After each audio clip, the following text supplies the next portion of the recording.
What's going on, everyone? I'm just a typical, average American here today to react and learn about myths that British people believe about America. Now, us Americans, there's a lot of stuff that we do not understand about British life. So today, I'm really curious to hear about what British people think is happening over here in America. Stuff we do that's actually a myth. That actually sounds very, very entertaining. And I'm really curious to hear about this. So let's take a look. This is 7 myths British people believe about America. Maybe I can shed a little insight on this as well. So let's see. Okay. What's this? Everyone owns a swimming pool. What? What? Is this true? Is this a myth in Britain? The myth of the American swimming pool on every home in America. Where did this come from? Is this this is so random to me. Okay. I mean, some people have a swimming pool. I definitely wouldn't say that it's common though. I used to have this friend when I lived in England who came from a wealthy family, and it was always the topic of conversation among people whenever we'd speak about this person that they had a swimming pool. And this was very, very unusual for Britain. But American television shows and Jack Black's Instagram page tend to give us this impression that every house in America has its own swimming pool. What? I had no idea about this, but you know, when he explains it like that, I guess it makes sense. Is that just what the movies and TV shows and media portray America to be like? By the sound of it, a swimming pool is very rare in Britain. Whereas I would admit that in America, if someone has a swimming pool, it's cool, it's special, but is it like mind-blowing? No. It's not mind-blowing, especially if it's like an above-ground pool or like some kind of simple backyard pool. That's still special. Don't get me wrong. That's special, but it's not like crazy or anything. So maybe there is a difference. I didn't even know about that. Is it because of our different climates or something? And this isn't even close to being true, because a lot of Americans I speak to say they can't even afford a swimming pool, but some would say that even if they could, they wouldn't want to put up with the maintenance of it, because, you know, it takes a lot to keep that thing clean. And yes, swimming pools, hot tubs, I learned, are kind of annoying. You have to put chemicals in them, you have to maintain them so they don't get all disgusting and like filled with algae and stuff. That's very true, even if you could afford one. Chlorified and whatever else you have to do to it. And most houses I've been to simply don't have one. But I will say this, I think they are slightly more prevalent in the US than they are in Britain. Some houses will have them. Some apartment complexes have them. In fact, I lived at one that did, and it was always packed, so I never went in it. It's very, very common, almost standard, for apartment complexes to have a swimming pool. So maybe there must be a difference. It sounds like I never knew this. I just thought it was normal here. But there's probably more swimming pools here in America. But I do think it's a myth that all Americans have a swimming pool. That's not even close to true. It's still special. That's funny. This is interesting. Let's keep going. You can road trip the country in a day. No. No. No. That's funny because I know like Britain is much more accessible as far as driving. You can reach a lot of parts of Britain in a day. From what I understand, that's absolutely not the case in the United States. The United States is freaking gigantic. You could spend a road trip the America in a day. It would take you like a day to road trip around one state. I talk a lot on this channel about the sheer size of the United States, but there's also something to be said of the slender size of Britain. So growing up there, you very much got used to this idea that you could drive anywhere in the country well within a day, actually within a third of a day. And because Britain becomes... That's so crazy to think about, because that's not at all how we are raised here in America, with this idea you can just travel anywhere. No. It takes forever to get to different parts of the United States. It can take like I'm pretty sure coast to coast more than 24 hours, like literally more than a day, non-stop driving. So it's actually really cool, like to think about if you're in Britain, feeling like you have access to everything, like everything is close. That's a really cool thing about Britain, actually. The kind of yardstick by which you see the rest of the world. You sort of assume you can do that in other countries. And for me, the United Ah, States was surely no different. So when I visited in 2004, my ex-American girlfriend probably laughed at me when I suggested we do New York, California, and the Grand Canyon in a single week. no, no. Like when you travel around America, you're usually getting a airplane ride. You're gonna fly in a lot of cases because it takes forever to drive anywhere. I don't know how much people are flying around Britain or if that's even really a thing, but that's so common here, just traveling within the United States. Because it is big, right? One of the shortest routes from the East Coast to the West Coast is Savannah to San Diego. It takes 36 hours by Yeah, car. Now, if yeah, you were to drive this route, yep, which seems unlikely, you might be thinking, yeah, it's only a day and a half, we'll bring DVDs. Just remember that you have to eat and sleep and go to the toilet and take right. pictures of yourself over something iconic. You're probably not doing this. In my mind, if you're going on a road trip, you're at least going to places and stopping and looking at things for a second, right? Like this is just nonstop driving by things and be like, oh, there goes Texas, okay, and you don't even stop, and even then, it would take you days. Yeah. This journey in less than 3 days. So that's more or less half your week gone with just that. And that's the shortest route. If for whatever reason you find yourself driving from Fort Oh Kent, Maine, man. all the way to Seattle, Washington, that's about 50 hours by car, and Right. even then you have to cheat by driving through Canada. Huh. Yeah. Yeah. Oh my gosh, that's a funny one. That's so interesting. These myths about America are so fascinating. Stuff I never, obviously, as an American, would never think about. But it's fun. It's fun, and they make sense. Some of these, like misunderstandings about things make sense if you don't live and grow up here. Americans don't watch soccer and football. Whoa, okay, this is an interesting one. The myth is that Americans don't watch soccer and football. I don't think this is a myth. I'm going to go ahead and say it. Americans don't watch soccer and football.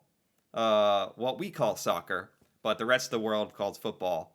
We don't watch it. Like, you have to be really, really, really, really into football to be an American that watches football. No other American will know what you're talking about when you talk about it. No one even knows what channel it's on.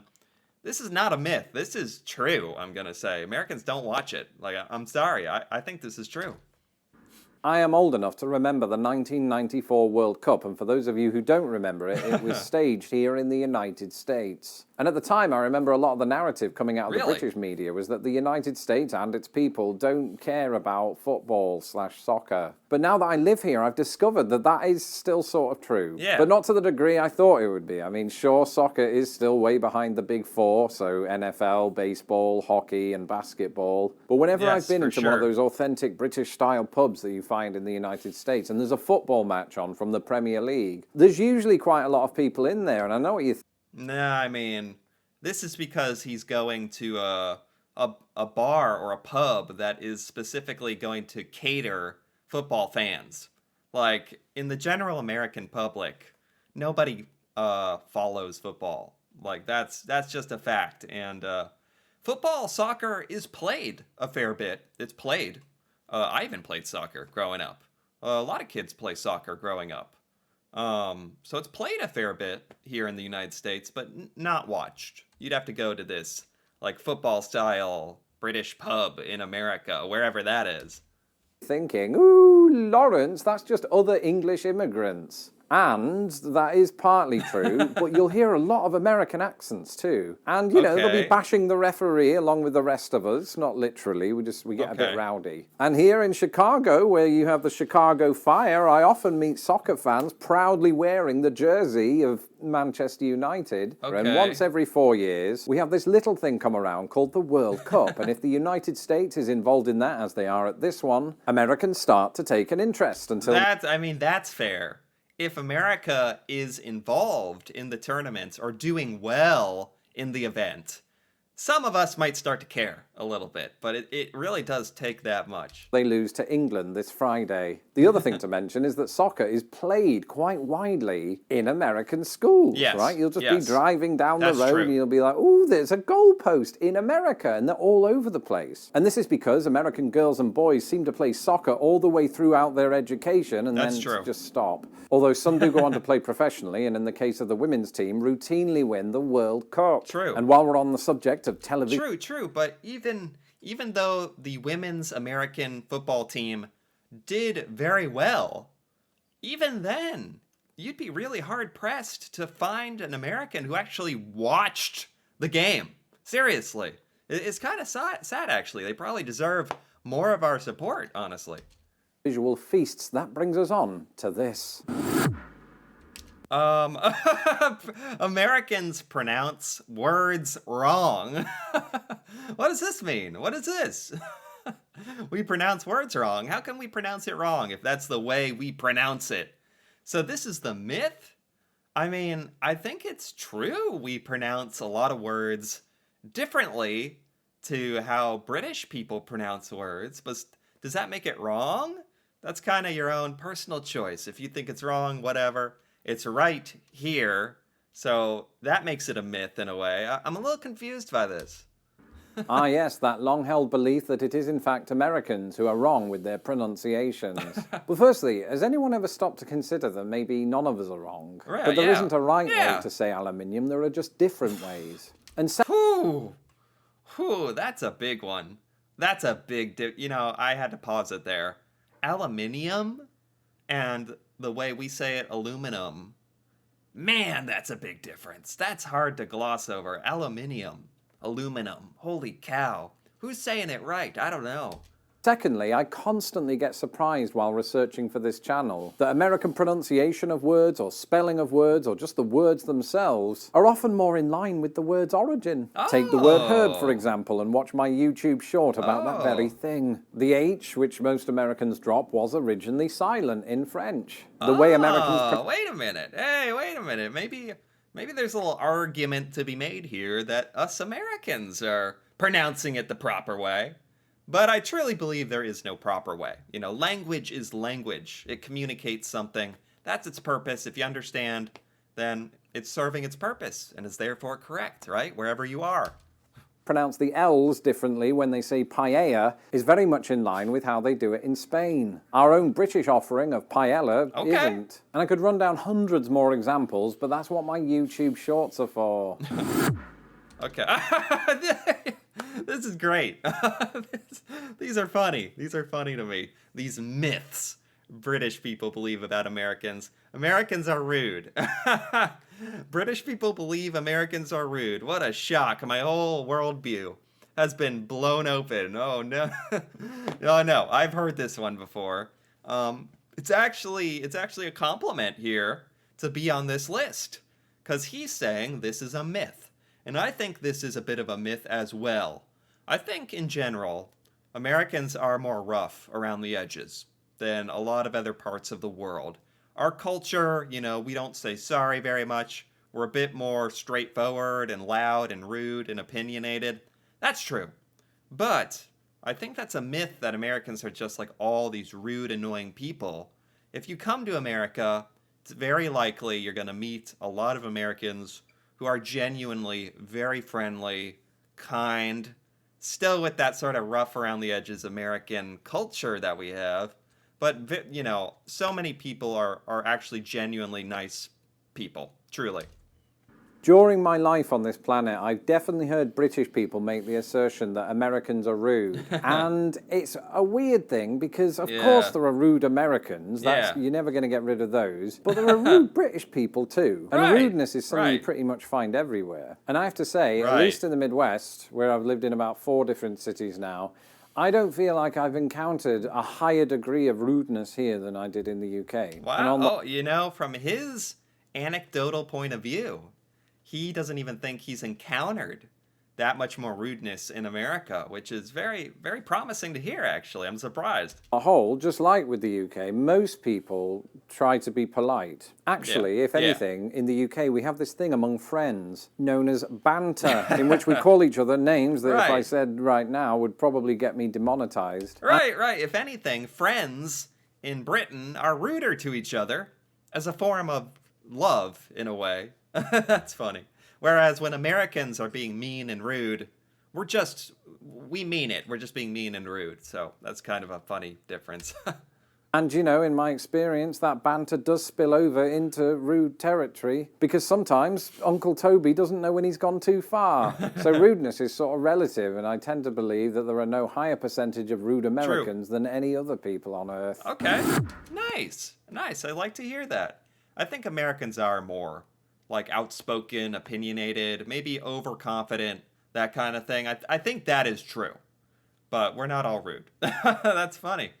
What else do we have here? The US does not have many accents? Oh, yeah, that's totally a myth. What? Do British people think this? Maybe it's because in Britain there are so many accents for how small it is. Here in America, we're a lot bigger, but there's a lot of accents. State by state, there are accents. There's accents for individual cities, the New York accent, Boston accent, Texas accent, California accent. Yeah, there's a lot of accents, actually. A lot. So I would call this a myth. You might just have to travel a little more than in Britain to find them, but there's a ton, depending on where you are in America. I think instinctively we all think this about every country on Earth except our own, because we know that our own country represents something of a rich tapestry of dialects. We just sort of become hyper aware of that fact and just assume that nowhere else in the world can say the same thing.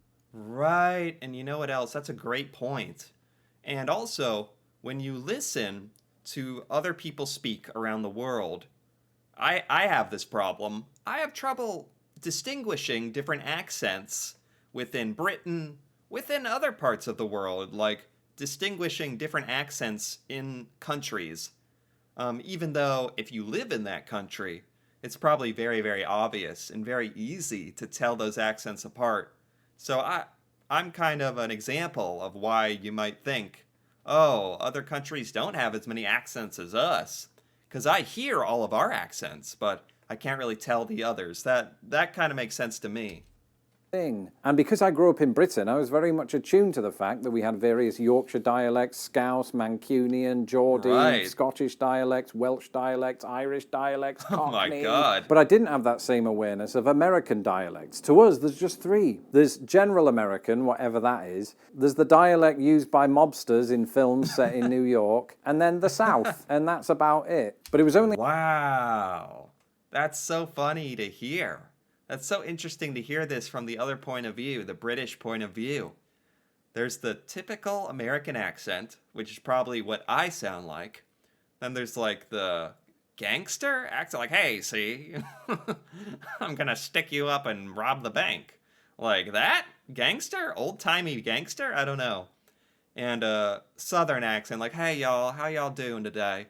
Like, southern accent kind of thing.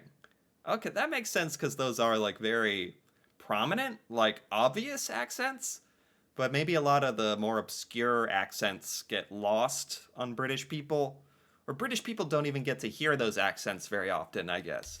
Only after I lived here for a few years that I really started to hear quite a lot of differences in the sounds that would come from various parts of just the Midwest. You got the way they speak in Chicago, which is not that, is my best impersonation. You got the way they speak in Wisconsin, which I'm not even going to try to do. And then the way they speak in Indiana, which sounds closer to Southern in my opinion. And that's just the region I've lived in. You go to the East Coast, there's an absolutely mental amount of differences in the way people say words or the words themselves, especially... Yeah, the words themselves can be different, the accents can be different. This is very true. It's probably very true all over the world, in every country. If you're ordering a sub sandwich, same in the South, same in the West, same in the Rockies, same in the Pacific Northwest. It's almost a poem, just without the Great Plains. The Great Plains. Okay. Aha! Americans don't have a sense of humor. What? Wow. Okay. No, I think Americans have a sense of humor. It's not the same as the British sense of humor. And the British sense of humor is so iconic. British comedy. It has its own word, its own genre. So iconic. So kind of, you're able to pinpoint what it is, like self deprecating, analytic, ironic, deadpan at times. Whereas American humor is probably a little more simple, a little more goofy, a little more straightforward. I think Americans find comedy in making fun of life as well, just like Brits do. But the idea that Americans don't have a sense of humor, I do think that's a myth. I think Americans love humor, actually.